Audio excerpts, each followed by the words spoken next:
Today we're going to continue with our Stalin Guided Reading, methods Stalin used to build a totalitarian state. And we are focusing on those methods. So we're focusing on the methods he used. So we remember from Tuesday that the first method was that Stalin used a police state to maintain his power. And then the second that we read about was that Stalin used Russian propaganda and censorship. And these posters were examples here of propaganda. And we know that he controlled all newspapers, motion pictures, radios, and other sources of information through this propaganda. So we're going to continue with our reading on this page where it talks, this paragraph about education and indoctrination. Under Stalin, the government controlled all education from nursery schools through the universities. Stalin wanted all school children to learn that the Communist Party was wonderful and there to make them happy. So, you can see this picture here. It's another propaganda poster, and the children are very happy. Their faces are smiling. And they say, "Thank you, Comrade Stalin, for our happy childhood." So let's return here. College professors and students who questioned the Communist Party's views of history or science risked losing their jobs or were put in jail.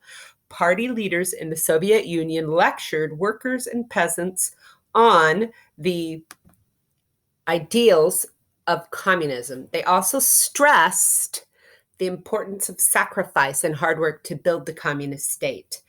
State-supported youth groups trained future party members.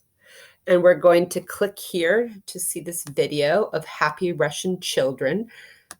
It's a propaganda video. Just a little bit. We'll watch just a bit.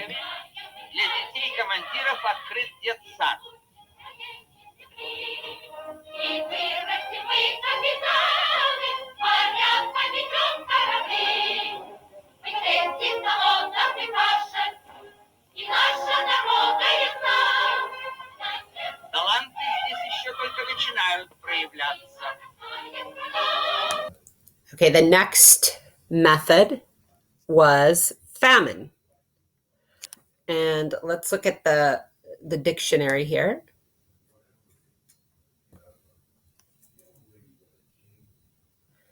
So I'm going to read just the Spanish definition, but you can also look at the English definition.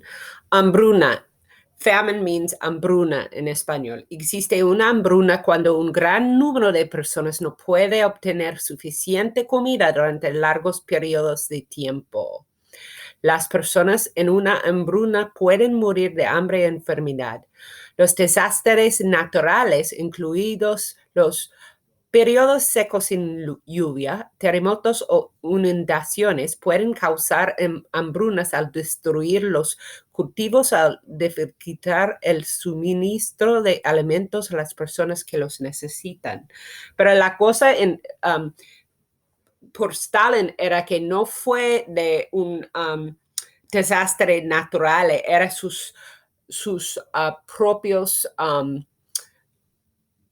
métodos o políticas que causaba el famine. So let's go ahead and read. Famine. Around 14.5 million people died of starvation in the Great Famine of 1932 to 1933. So 14.5 million.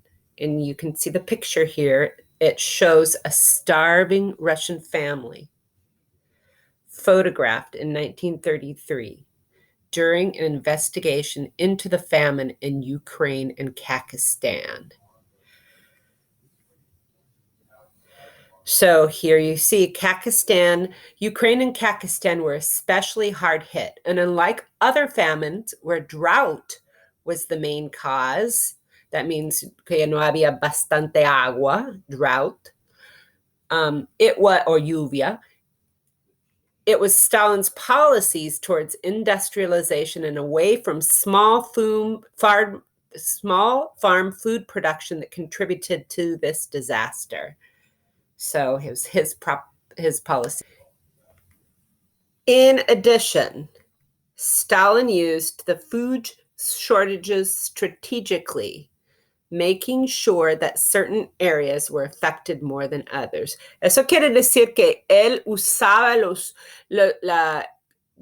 el famine para ser seguro que algunas áreas estaban más afectadas que otros.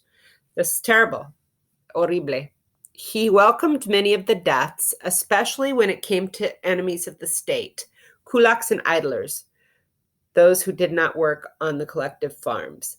He quoted Lenin in saying then, "He who does not work, neither shall he eat." Many consider the Great Famine to be a genocide and blame Stalin directly.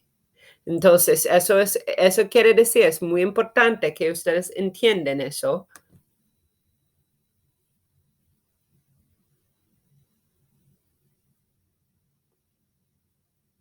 So let's read that in Spanish. Además, Stalin utilizó la escasez de alimentos I can't say these words. Estratégicamente, asegurándose de que ciertas áreas se vieran afectados más que otros. Es muy fuerte para mí. Our last method that we're looking at here is religious persecution. So communists aimed to replace religious teachings with the ideas of communism. Under Stalin, the government and the League of the Militant Godless, an officially sponsored group of atheists, spread propaganda attacking religion. Museums of atheism displayed exhibits to show that religious beliefs were mere superstitions. So you can see here the picture. This is demolition of the Cathedral of Christ the Savior in Moscow on the orders of Joseph Stalin. He demolished this cathedral in 1931. Yet many people in the Soviet Union still clung to their faiths. The religious Orthodox Church was the main target of persecution. Other religious groups also suffered greatly. The police destroyed magnificent churches and synagogues, and many religious leaders were killed or sent to labor camps. Okay, so let's recap. These totalitarian methods were used by other dictators. So it's not just Stalin. Okay?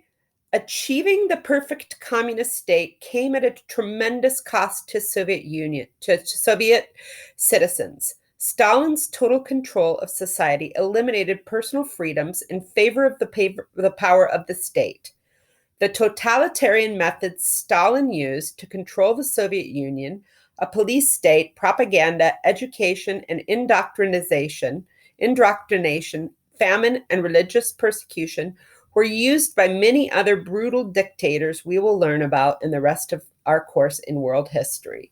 So the thing that is important to remember is that Stalin was not the only dictator in history, and other dictators, even Hitler,